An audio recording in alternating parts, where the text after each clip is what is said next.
এই ক্যান্ডেলস্টিক প্যাটার্নের মধ্যে টোটাল 38টা থেকে 42টা ক্যান্ডেল প্যাটার্ন আছে, যা আমাদের শুরুর অবস্থায় মুখস্থ করতে হয়।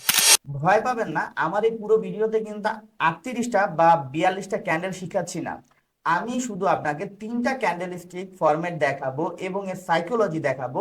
এর মাধ্যমে আপনি পুরো মার্কেটটাকে অ্যানালাইজ করতে পারবেন এবং ভালোভাবে এন্ট্রিও নিতে পারবেন। আমার 65 পর্যন্ত আমার প্রফিট রেট আছে এই সেটআপটা দিয়ে। কারণ এমনও কিছু ক্যান্ডেলস্টিক প্যাটার্ন আছে যেগুলো মার্কেটে ভালো কাজই করে না। আসসালামু আলাইকুম, সবাইকে আবারও স্বাগতম জানাচ্ছি ফরেক্স ট্রেডিং বাংলা অনলাইন একাডেমিতে। সবাই কেমন আছেন? আই হোপ সবাই অনেক ভালো আছেন। তো আজকের এই ভিডিওটা মূলত ক্যান্ডেলস্টিক প্যাটার্ন নিয়ে। আমরা যারা নতুন আছি তাদের ট্রেডিং এর প্রথম ধাপে আমরা আমরা যখন ট্রেডিং শিখি তখন আমাদের ক্যান্ডেলস্টিক প্যাটার্ন শেখানো হয়। এই ক্যান্ডেলস্টিক প্যাটার্নের মধ্যে টোটাল 38টা থেকে 42টা ক্যান্ডেল প্যাটার্ন আছে, যা আমাদের শুরুর অবস্থায় মুখস্থ করতে হয়। এরপর আমরা যখন এই 38টা থেকে 42টা ক্যান্ডেল রিয়েল মার্কেটে অ্যাপ্লাই করতে যাই তখন কিন্তু আমাদের অনেক পরিমাণ লসের সম্মুখীন হতে হয়। কারণ কি, আমরা ক্যান্ডেলস্টিক সাইকোলজিটাই বুঝি না। ভয় পাবেন না, আমার এই পুরো ভিডিওতে কিন্তু 38টা বা 42টা ক্যান্ডেল শিখাচ্ছি না। আমি শুধু আপনাকে তিনটা ক্যান্ডেলস্টিক ফরম্যাট দেখাবো এবং এর সাইকোলজি দেখাবো। এর মাধ্যমে আপনি পুরো মার্কেটটাকে অ্যানালাইজ করতে পারবেন এবং ভালোভাবে এন্ট্রিও নিতে পারবেন। চলুন তবে দেরি না করে ভিডিওটি শুরু করা যাক। আমি যে তিনটা ক্যান্ডেলস্টিক প্যাটার্ন আপনাদের শেখাবো, আমি এটা তিনটা সারিতে রাখছি। যেমন morning candlestick pattern, evening candlestick pattern, bullish engulfing, bearish engulfing, hammer candle, পিনবার candle এবং ডোজি ক্যান্ডেল। এখন কথা হচ্ছে যে এতগুলা ক্যান্ডেল কেন? আমরা তো তিনটা ক্যান্ডেলস্টিক প্যাটার্ন শিখবো। তো তিনটা ক্যান্ডেলস্টিক প্যাটার্ন শিখবো, এতগুলা ক্যান্ডেল কেন আমি বলে দিচ্ছি। মর্নিং স্টার আর ইভিনিং স্টার দুইটা একই ক্যান্ডেলের ফরম্যাট, কারণ এটা তিনটা ক্যান্ডেল দ্বারা একটা প্যাটার্ন গঠিত হয়। এনগালফিং বুলিশ, এনগালফিং বিয়ারিশ, এটা বাই ট্রেন্ড এবং সেল ট্রেন্ড উভয় দিকে আমরা দেখি। তো এই দুইটা আলাদা আলাদা ভাবে দুইটা প্যাটার্ন। এখন আসুন 3 নাম্বার প্যাটার্নের মধ্যে হ্যামার, পিনবার, ডোজি, এই সবগুলোকে আমি একই সাইকোলজির মাধ্যমে মেপে থাকি। তো সেক্ষেত্রে আমার এই তিনটা প্যাটার্নই একই কাজ করে। তো আমি এই তিনটা প্যাটার্নই একটা প্যাটার্নের মধ্যে দিলাম, যাতে আপনাদের বুঝতে সুবিধা হয় আর আপনাদের এত ক্যান্ডেল মুখস্থ করার দরকার নাই। স্বাভাবিকভাবে শুধু ক্যান্ডেলের সাইকোলজি গুলো বোঝার চেষ্টা করবেন। তো আসুন তবে বিষয়গুলো বুঝি। আপনারা যারা নতুন ট্রেডার আর যারা নতুন ট্রেডিং শিখতেছেন, ট্রেডিংটা হলো একটা পাজলস এর মতো। আপনারা কিন্তু শুধু ক্যান্ডেলস্টিক প্যাটার্ন দিয়ে ট্রেড করতে পারবেন না, তার সাথে সাপোর্ট, রেসিস্ট্যান্ট, কি লেভেল, তারপর সাপ্লাই, ডিমান্ড, এগুলোর সাথে কিন্তু আপনাকে মিলিয়ে ট্রেড নিতে হবে। তো ট্রেডিংটা একটা যেহেতু পাজল, আপনার প্রত্যেকটা সেট আপের মধ্যে এই পাজল গুলা মিলাতে হবে। তো আসুন তবে জানি কি কিভাবে করব। Morning star pattern, morning star pattern যারা ট্রেডিং এ নতুন, যারা প্রাইস অ্যাকশন শিখতেছেন, তাদের জন্য এটা সাপ্লাই ডিমান্ড জোনে ফরম্যাট হবে এবং এটা তিনটা ক্যান্ডেল দ্বারা গঠিত হয়। যেমন মর্নিং স্টার ক্যান্ডেল যদি আমি বলি যে মর্নিং স্টার ক্যান্ডেল কিভাবে গঠিত হয়, সেক্ষেত্রে এর দুইটা ক্যান্ডেল, যে প্রিভিয়াস যে দুইটা ক্যান্ডেল থাকে রেড ক্যান্ডেল, এই রেড ক্যান্ডেল সাধারণত আমাদেরকে ইন্ডিকেট করে যে মার্কেট সেলিং অবস্থায় ছিল। কিন্তু এর পরের ক্যান্ডেলটা যখন আমরা বুলিশ ক্যান্ডেল দেখি, মানে গ্রিন ক্যান্ডেল দেখি, তখন এখানে আমরা এক্স্যাক্টলি বুঝতে পারি যে এইখান থেকে বায়াস অ্যাক্টিভ হচ্ছে। মর্নিং স্টার প্যাটার্ন আমরা সাধারণত সাপোর্ট বা সাপ্লাই জোনে দেখবো। ওকে, এখানে আবার কিছু হিডেন বিষয় আছে, যে বিষয়গুলা আমি আপনাদের কিছুক্ষণ পরে বলবো। আগে প্যাটার্ন গুলো একটু বুঝাই আপনাদের। সেম ওয়েতে ইভিনিং স্টার প্যাটার্ন, এটা রেসিস্ট্যান্ট লেভেল বা ডিমান্ড জোনে ভালো কাজ করে। আপনি ভ্যালিড ডিমান্ড জোন দেখে আপনারা দেখতে পারবেন যখন দুইটা ছোট ছোট ক্যান্ডেল, বাইং ক্যান্ডেল অবস্থান করবে, এর পরবর্তী ক্যান্ডেলটা অবশ্যই একটা স্ট্রং রেড ক্যান্ডেল হবে। তো সেক্ষেত্রে আমরা এটাকে বলবো ইভিনিং স্টার ক্যান্ডেল। কোনো রেসিস্ট্যান্ট লেভেল বা ডিমান্ড জোনের মধ্যে এখানে মার্কেটটা দুইটা পরপর ক্যান্ডেল দিয়ে এর পরবর্তীতে বড় একটা বিয়ারিশ ক্যান্ডেল দেয়। তো এই সেলিং ক্যান্ডেল দ্বারা বোঝা যায় যে এখানে সেলার অ্যাক্টিভ হচ্ছে। এটারও কিছু ফিল্টার এন্ট্রি আছে, মানে হিডেন কিছু এন্ট্রি আছে। এই প্যাটার্নে যদি আপনি এন্ট্রি নিতে যান, সেক্ষেত্রে এই হিডেন বিষয়গুলো আপনাকে জানতে হবে, কিছুক্ষণ পরে আমি বলছি। বুলিশ এনগালফিং সাধারণত কোনো সাপ্লাই বা সাপোর্ট জোনে এটা ফরম্যাট হয়। এর ফরম্যাটটা কথায় আমরা জানি এনগালফ। এনগালফ করা কি? ঢেকে ফেলা। তো যেই ক্যান্ডেলটা ফরম্যাট হয়েছে তার পরের ক্যান্ডেলটা দ্বারা কি করবে, আগের ক্যান্ডেলটা ঢেকে ফেলবে। তো সেটাকে বলি আমরা বুলিশ এনগালফিং। আর বিয়ারিশ এনগালফিংটাও সেম, তার বিপরীত মানে সাইডে হয়। এটা হলো আপনার রেসিস্ট্যান্ট বা ডিমান্ড জোনে এটা ফরম্যাট হয়। সেটা আপনাকে ওই যে আপনার এরিয়া বুঝে আপনাকে বুঝতে হবে যে আসলে এটা কতটা স্ট্রং। তো এটার ইয়াতে যাচ্ছি আমরা। এখন আসুন হ্যামার টাইপ। হ্যামার টাইপেরও ফরম্যাটটা সেম। আমরা সাপ্লাই সাপ্লাই জোন বা সাপোর্ট জোনে দেখবো, বা আমাদের যে এসএনআর লেভেল গুলাতে আছে আমরা এই হ্যামার ক্যান্ডেল গুলা ওইখানে অ্যাপ্লাই করব। তো হ্যামার, পিনবার আর দোজি এই তিনোটার কাজই সেম। আপনারা শুধু এটার ফরম্যাট যখন হবে, জাস্ট এই ফরম্যাট হিসেবে আপনি এটাকে কাজে লাগাবেন। এই তিনটার কাজ মোটামুটি সেম। আমি জিনিসটা যখন আমি গ্রাফে বুঝাবো আরো ভালো বুঝতে পারবেন। এখন আমি মর্নিং স্টার প্যাটার্ন নিয়ে কিছু কথা বলতে চাচ্ছি। এখানে যে মর্নিং স্টার প্যাটার্নটা দেখতেছেন, মর্নিং স্টার প্যাটার্ন মূলত আমি আগেই বলেছি যে এটা কোনো সাপোর্ট বা সাপ্লাই জোনে ভালো কাজ করে। তো এই সাপ্লাই জোনে ও সাপোর্ট লেভেলের মধ্যে একটা বিষয় একটু মানে বলতে গেলে চেঞ্জ আছে। প্রত্যেকটা প্যাটার্নে একটা ভালো উইনিং রেশিও বা ভালো একটা ফিল্টার লেভেল থাকে, যে এইটা ফরম্যাট হওয়ার পরে বা এই ফিল্টার লেভেল থেকে যদি আমি এন্ট্রি নেই, তো আমার এন্ট্রির প্রফিটের টার্গেটটা বা প্রফিট হওয়ার যে টার্গেটটা, এটার উইনিং রেটটা বেড়ে যায়। তো এইখানে কেমন কি আমি বলে দিই। যখনই আপনার মর্নিং স্টারে আপনি এন্ট্রি নিবেন, এই ক্যান্ডেলটা ফরম্যাটের আগে দেখবেন দুইটা ক্যান্ডেল ফর্ম হয়। এই ফরম্যাটের মধ্যে বিষয়টা হচ্ছে, এই ক্যান্ডেলটা যখনই ফর্ম হয় এটার মধ্যে দুইটা ভ্যারিয়েন্ট আছে। একটা হলো ছোট ছোট ক্যান্ডেল দিবে, আমার ছোট ছোট ক্যান্ডেল দেওয়ার পরে পরবর্তী ক্যান্ডেলটা গ্রিন যে ক্যান্ডেলটা হবে এটা বড় দিবেন। আর আরেকটা ভ্যারিয়েন্ট কি, যে মোটামুটি হেলদি ক্যান্ডেল আসবে, তারপরে আবার আবার কি করবে, আবার একটা গ্রিন ক্যান্ডেল দিবে। তো এইখানে দুইটা ভ্যারিয়েন্টের মধ্যে সবচেয়ে থেকে ভালো যেটা কাজ করে সেটা হলো ছোট ছোট ক্যান্ডেলের যে ক্যান্ডেল সেটআপটা আছে। তো এখানে ছোট ছোট ক্যান্ডেল যে সেটআপটা আছে, এখানেও কিছু ফিল্টার বিষয় আছে। যখন আপনার মর্নিং স্টার ক্যান্ডেলের যে ক্যান্ডেলটা আছে, এই ক্যান্ডেলের আপনার যে 2 নাম্বার ক্যান্ডেলটা মিডলের উপরের যে ক্যান্ডেলটা, অবশ্যই বুলিশ বুলিশ ক্যান্ডেলটার কথা বলতেছি না, রেড ক্যান্ডেলটা আমাদের। আমি যদি মিডল ক্যান্ডেলটা 1 নাম্বার ক্যান্ডেল ধরি, তার পাশের ক্যান্ডেল, সেই ক্যান্ডেলটা হচ্ছে আপনার 2 নাম্বার ক্যান্ডেল। 2 নাম্বার ক্যান্ডেলটার আপনার ওপেনিং প্রাইসে যদি মার্কেট আমাদের যে ফর্মটা হয়, যে গ্রিন ক্যান্ডেলটা ফর্ম হয়েছে, পরবর্তী এই গ্রিন ক্যান্ডেলটা যদি আরেকটা গ্রিন ক্যান্ডেল ফর্ম হয় এবং এই লেভেলটাতে এসে টাচ করে, তবে আমরা এই লেভেলটা থেকে কনফার্ম হয়ে আমরা ডাইরেক্ট এন্ট্রিতে চলে যেতে পারি। এইটা মোটামুটি আমার হিসাবে 65% পর্যন্ত আপনাকে উইনিং রেট দিতে পারে, কিন্তু পাশাপাশি কিছু আরো কনফার্মেশন আছে তার সাথে।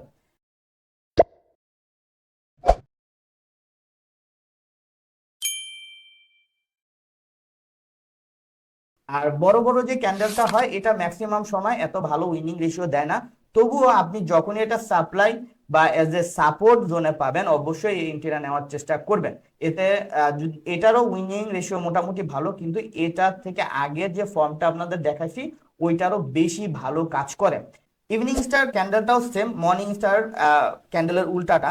তো ইভিনিং স্টার ক্যান্ডেলের মধ্যে আপনার সেম যে লজিকটা প্রথম ছিল, যে এটারও দুইটা ভ্যারিয়েন্ট হয়। যে দুইটা ভ্যারিয়েন্ট কি, এই যে আমার যে রেসিস্ট্যান্ট বা ডিমান্ড জোন থেকে যে ক্যান্ডেলটা ফর্ম হয়, তার আগের ক্যান্ডেলটা ছোট ছোট ক্যান্ডেল ফরম্যাট হবে। তখন মনে রাখবেন আমার সেম মিডল ক্যান্ডেলটা যদি এক এক নাম্বার ক্যান্ডেল ধরি, এর পরে ক্যান্ডেলটা নাম্বার 2 ক্যান্ডেল ধরে আমি এইটার ওপেনিং প্রাইস পর্যন্ত যদি কোনো ক্যান্ডেল রিট্রেস নেয়, রিট্রেস নিলে আমরা এই থেকে ডাইরেক্ট কি করতে পারি, সেলে এন্ট্রি নিতে পারি। আমি আগেও বলছি এটার মধ্যে আপনারা যদি এন্ট্রি নেন তো এই ফিল্টারটা অবশ্যই অ্যাপ্লাই করবেন।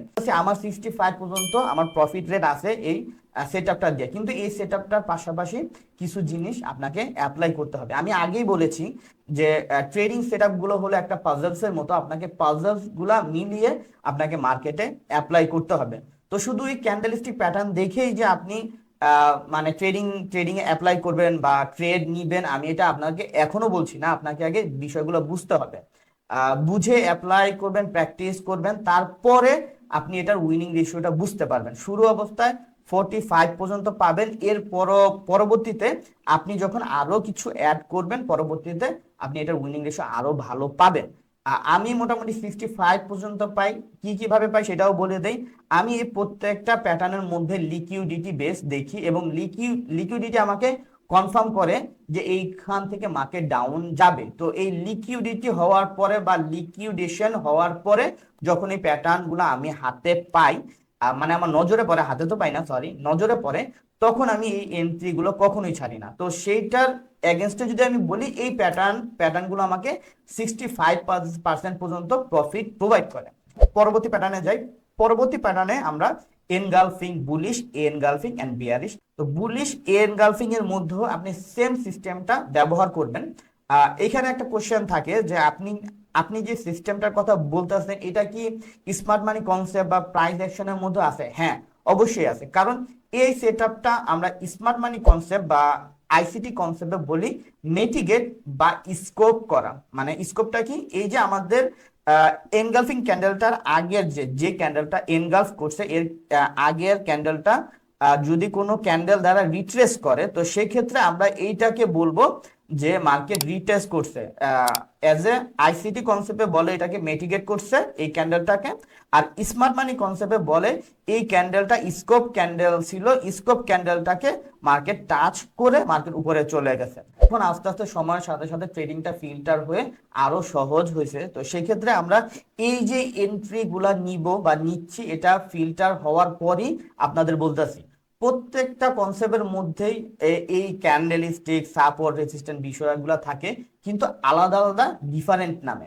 তো চলুন তবে বিয়ারিশ এনগালফিং প্যাটার্নে চলে যায়। বিয়ারিশ এনগালফিং প্যাটার্নের মধ্যে সেম জিনিসটাই দেখবেন। আপনার যে ক্যান্ডেলটা এনগালফ করছে, এর পরের ক্যান্ডেলটা ফর্ম হয়ে আমাদের যে ক্যান্ডেলটা এনগালফ করছে ওর আগের ক্যান্ডেলটা দেখবেন যে এই ক্যান্ডেলটার যে ক্লোজিং প্রাইসটা আছে, সেই ক্লোজিং প্রাইসে যদি মার্কেট টাচ করে, মিটিগেট করে বা রিজেকশন করে, তো এইখান থেকে আপনি ডাইরেক্ট সেলের এন্ট্রি নিতে পারেন। এতে আপনার এসএলটা কম হয় এবং প্রফিট টার্গেট অনেক বেশি হয়। আই হোপ এই সাইকোলজিটা বুঝাইতে পারছি যে ক্যান্ডেলের সাইকোলজি। এই প্রত্যেকটা ক্যান্ডেল আপনাকে এক একটা কথা বলবে। যেমন মর্নিং স্টার ক্যান্ডেল, আপনি যখন এর সাপোর্ট লেভেল থেকে যদি এটার সাইকোলজি বুঝতে চান, এই মর্নিং স্টার প্যাটার্ন কিন্তু প্রথম অবস্থায় কি ছোট ছোট রেড ক্যান্ডেল দিল, তারপরে একটা বড় গ্রিন ক্যান্ডেল দিল।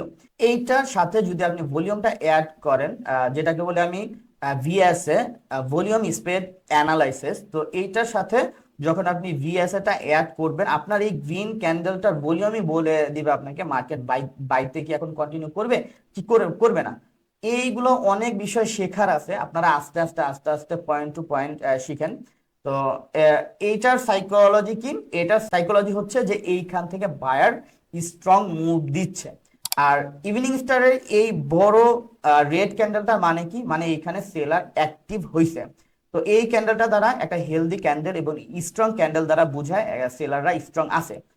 এখানে এনগালফিং প্যাটার্নের মধ্যে আপনি কি আগে যে সেলিং ক্যান্ডেলটা ছিল সেটা এত স্ট্রং না। এখন যে বায়ার্স ক্যান্ডেলটা হয়েছে বা বুলিশ ক্যান্ডেলটা হয়েছে বা বাইং ক্যান্ডেলটা হয়েছে, যেই ভাষায় বুঝেন আমি ওই ভাষায় বলতেছি।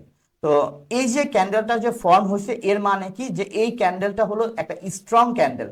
তো এই ক্যান্ডেলটা দ্বারা বোঝা যাচ্ছে যে এর পরবর্তী ক্যান্ডেলগুলো গ্রিন হতে পারে। সেম ওয়েতে বিয়ারিশ এনগালফিং এর মধ্যে আমাদের যে বাইং ক্যান্ডেল বা বুলিশ ক্যান্ডেল ছিল, সেই ক্যান্ডেলটা কি এই আমাদের বিয়ারিশ ক্যান্ডেল থেকে ছোট। তো সেক্ষেত্রে ছোট হওয়ার কারণে আমরা বুঝতে পারলাম যে এই বিয়ারিশ ক্যান্ডেলটা স্ট্রং, এখানে অনেক পরিমাণ সেলার অ্যাক্টিভ হয়েছে এবং এখানে সেলাররা আছে। তো সেক্ষেত্রে আমরা পরবর্তীতে বুঝতে পারতেছি যে কয়েকটা ক্যান্ডেল আমরা কি সেলিং ক্যান্ডেল পেতে পারি। এইটাই হলো এর মানে সাইকোলজিটা। এখন আসুন হ্যামার, পিনবার আর ডোজি ক্যান্ডেল গুলো নিয়ে কথা বলি। হ্যামার, পিনবার, ডোজি, এখানে একটা কোশ্চেন থাকতে পারে যে ভাই এই তিনটা প্যাটার্ন তো আলাদা আলাদা, চিনবো কিভাবে? আমি বলে দিই, হ্যামার ক্যান্ডেলের যদি আপনি হ্যামার ক্যান্ডেল চিনতে চান, এটা এত চেনার কিছু নাই, আপনি সাইকোলজিটা বুঝলেই বুঝে যাবেন। আর এদের শ্যাডোর কাজটা যখন আমি বুঝাবো তখন আরো ক্লিয়ারলি বুঝবেন। হ্যামার টাইপ ক্যান্ডেল যদি আপনি এজ এ প্যাটার্ন হিসেবে চিনতে চান, এই এরিয়াতে হ্যামার টাইপের যতটুকু বডি থাকে, তো ওই বডি হিসেবে এর শ্যাডোটা হবে। এর দ্বিগুণ যদি হয় তখন সেটা পিনবার ক্যান্ডেল হিসেবে পরিচিত পাবে। নয়তো যখনই একটা হ্যামার ক্যান্ডেল দেখবেন আগে এর শ্যাডোটা দেখবেন, এই ক্যান্ডেলের যে মুখটা বা বডিটা আছে এই বডিটার কি আহ একের 2 গুণ হলো নাকি হলো না। যদি 2 গুণ হয় তাইলে ভাই ওটা পিনবার ক্যান্ডেল। এখন পিনবার ক্যান্ডেল গেল, এখন দোজি ক্যান্ডেলটাও বুঝাই দেই। দোজি ক্যান্ডেলটা হলো, এটা হলো আনডিসিশনাল একটা ক্যান্ডেল। এখানে বায়াররাও অ্যাক্টিভ ছিল, সেলাররাও অ্যাক্টিভ ছিল, কিন্তু লাস্ট মোমেন্টে ওরা কিছু করতে পারে নাই। তো এইখানে বিষয়টা কিভাবে ট্রেডিং নিবেন, যেহেতু এখানে কোনো মানে বায়ার সেলার বুঝাই নাই। আসুন তবে একসাথে এই ফরম্যাটটা শিখি। তো হ্যামার টাইপ, হ্যামারের কোনো colour doesn't matter. Hammer, doji, তারপরে যে পিনবার ক্যান্ডেলের কালার ডাজেন্ট ম্যাটার। এটা সাপোর্ট থেকে গ্রিনও হতে পারে, রেডও পারে হতে। তো আপনি আগে দেখবেন যে এইখানে যে ক্যান্ডেলটা ফর্ম হচ্ছে, আপনাকে এটা সাপোর্ট জোনে আছে না সাপ্লাই জোনে আছে, বা কোনো একটা ভ্যালিড কি লেভেলের মধ্যে আছে কিনা। তো যখনই এটা এটা কোনো কি লেভেলে ফরম্যাট করে, তখন নিচের থেকে মার্কেট কি প্রথমত এটা সেলিং ক্যান্ডেল ফরম্যাট হয় পুরাটা, পরবর্তীতে এর নিচে থেকে বায়ার্স অ্যাক্টিভ হয়। তার মানে আস্তে আস্তে বায়াররা অ্যাক্টিভ হয়ে এখানে ইনভেস্টমেন্ট বেশি হয়। সেই ক্ষেত্রে এইখান থেকে মার্কেট বায়ার্স অ্যাক্টিভ হওয়ার পরে মার্কেট কি করে, এখানে ছোট্ট একটা ক্যান্ডেল ক্রিয়েট করে। তো এই ছোট্ট ক্যান্ডেলটা ক্রিয়েট হওয়ার পর এটা যদি সাপোর্ট লেভেলের মধ্যে বা সাপ্লাই লেভেলের মধ্যে বা এসএনআর লেভেল বা কি লেভেলের মধ্যে, আপনারা যেই নামেই জানেন আপনার ট্রেডিং লেভেল গুলো, তো ওই লেভেলের মধ্যে যদি থাকে আমরা এটা বায়ের ক্যান্ডেল হিসেবে ধরবো, যে পরবর্তী ক্যান্ডেলে অবশ্যই বাই আসবে। তার সাথে যদি আবারও বলছি ভিএসএটা যদি অ্যাক্টিভ করা যায় তাহলে আরো ভালো উইনিং রেশিও পাবে। পিনবারের ক্ষেত্রেও সেম, এটা পিনবারও সাপোর্ট বা সাপ্লাই জোনে আসবে। তো এই বুলিশ হ্যামারটাও যেমন, পিনবারটাও সেম, কোনো সাপোর্ট বা সাপ্লাই জোন বা এক্সটার্নাল লেভেল যে লেভেলের মধ্যেই থাকুক না কেন, এ প্রথমত যদি নিচের থেকে বায়ার্স অ্যাক্টিভ হয় এবং এখানে অনেক পরিমাণ ফাইট হওয়ার পরে অ্যাটলিস্ট আপনি যে টাইম ফ্রেমে আছেন ওই টাইম ফ্রেমের সাপ্লাই বা সাপোর্ট লেভেলের মধ্যে যদি এই পিনবার ক্যান্ডেলগুলো গঠিত হয়, সেই ক্ষেত্রে আপনি ডাইরেক্টলি এইখান থেকে বাই এন্ট্রি নিতে পারেন। দোজির ক্ষেত্রেও সেম, এইটা যদি কোনো সাপোর্ট সাপ্লাই বা এসএনআর যে লেভেলটা আপনি মার্কিং করতেছেন এজ এ বাইং পজিশন হিসেবে, ওই লেভেলের মধ্যে দেখবেন কি আজও ফরম্যাট হচ্ছে কিনা। এটার সাইকোলজি হচ্ছে, এটা পুরো ক্যান্ডেল ধরেন একটা সেলিং ক্যান্ডেল হিসেবে স্টার্ট হয়েছিল, পরবর্তীতে এইখান থেকে নিচে বায়াস ক্যান্ডেল গুলো এই ক্যান্ডেলটাকে আর কি করে নাই, সেলিং ক্যান্ডেল বানাইতে দেয় নাই। এইখান থেকে রেসিস্ট্যান্ট লেভেল বা ডিমান্ড লেভেল থেকে বা আপনার যে কি লেভেলটা থাকে সেই কি লেভেলটা থেকে আপনি যদি বিয়ারিশ এন্ট্রি নিতে চান, মানে ডাউন ট্রেন্ডে এন্ট্রি নিতে চান, সেক্ষেত্রে আপনাকে আগে ক্যান্ডেলের সাইকোলজিটা বুঝতে হবে। ক্যান্ডেলের সাইকোলজি কি, প্রথম অবস্থায় এটা মার্কেটে কি গ্রিন ক্যান্ডেল করতে গেছিল, কিন্তু এইখান থেকে এত পরিমাণ সেলার অ্যাক্টিভ হচ্ছে, পরবর্তীতে এখানে কি অ্যাজ এ সেলার্স ক্যান্ডেল বা অ্যাজ এ বিয়ারিশ ক্যান্ডেল হিসেবে এটা গণ্য হয়েছে। তো এর পরের ক্যান্ডেলটা অবশ্যই সেলিং ক্যান্ডেল হবে, কারণ এখানে হিউজ পরিমাণ কি সেলার ইনভেস্টমেন্ট করছে। তো সেক্ষেত্রে এর পরবর্তী ক্যান্ডেলটা আমরা অ্যাজ এ সেল ক্যান্ডেল আশা করতেই পারি। সেম ওয়েতে এইখানেও ওই হ্যামার টাইপের সাইকোলজিটা ব্যবহার করবেন। আর এখানে দোজির সেটআপটাও সেম, এখানেও সেম ওয়েতে আপনি দোজির সেটআপটা ব্যবহার করবেন। এইটাই ছিল আর কি সাইকোলজি। আমি মনে করি না আপনাকে 38টা থেকে 40টা ক্যান্ডেল স্টিক প্যাটার্ন বা 42টা ক্যান্ডেল স্টিক প্যাটার্ন মুখস্থ রাখতে হবে, কারণ এমনও কিছু ক্যান্ডেল স্টিক প্যাটার্ন আছে যেগুলো মার্কেটে ভালো কাজই করে না। আপনারা যারা ক্যান্ডেল স্টিক প্যাটার্ন মুখস্থ করতেছেন তারা হয়তো বা এই ওয়ার্ডটা শুনে থাকবেন যে বুলিশ হারামি বিয়ারিশ হারামি। এই বুলিশ আর বিয়ারিশ হারামি কিন্তু মার্কেটে ওই পরিমাণে আপনাকে প্রফিট দেয় না। আর এই প্যাটার্নটা আমি দেখছি ম্যাক্সিমাম সময় আপনার 30%-এর নিচে এটার উইনিং রেশিও আসে। তো আমার সেটআপ বা আমার এক্সপিরিয়েন্স থেকে আমি এই 3টা প্যাটার্নের উপরে আর ভালো কোনো কনফার্মেশন প্যাটার্ন পাই নাই যেই প্যাটার্ন গুলো দিয়ে আপনি মোটামুটি মার্কেটে প্রফিট করতে পারবেন। আর এই প্যাটার্ন গুলো আমাদের লিকুইডিটি বেসেও অনেকভাবে ব্যবহার করা হয়। এইটা হলো মোস্ট 3টা প্যাটার্ন, যেই 3টা প্যাটার্নটাকে আপনি যদি আয়ত্তে আনতে পারেন, আপনি আর স্মার্ট মানি কনসেপ্ট বলেন আইসিটি কনসেপ্ট বলেন, এই 2টা কনসেপ্টের মধ্যে অ্যাজ এ লিকুইডিটি আপনি বুঝতে পারবেন যে কোথা থেকে লিকুইডিটি গ্র্যাব করতেছে, কোথা থেকে লিকুইডিটি সুইপ করতেছে। তো এই ছিল আজকের ভিডিওটা। যদি ভালো লাগে অবশ্যই শেয়ার করবেন। আর যদি ইনফরমেটিভ কিছু শিখতে পারেন তো অবশ্যই এই ভিডিওটা শেয়ার করে আমাদের কমেন্টসে জানাবেন যে না নতুন কিছু শিখতে পারলাম। যদি আপনার কাছে ভিডিওটা শেয়ার যোগ্য হয় করেন। ভালো থাকবেন, সুস্থ থাকবেন, আবার দেখা হবে পরবর্তী কোনো ভিডিওতে।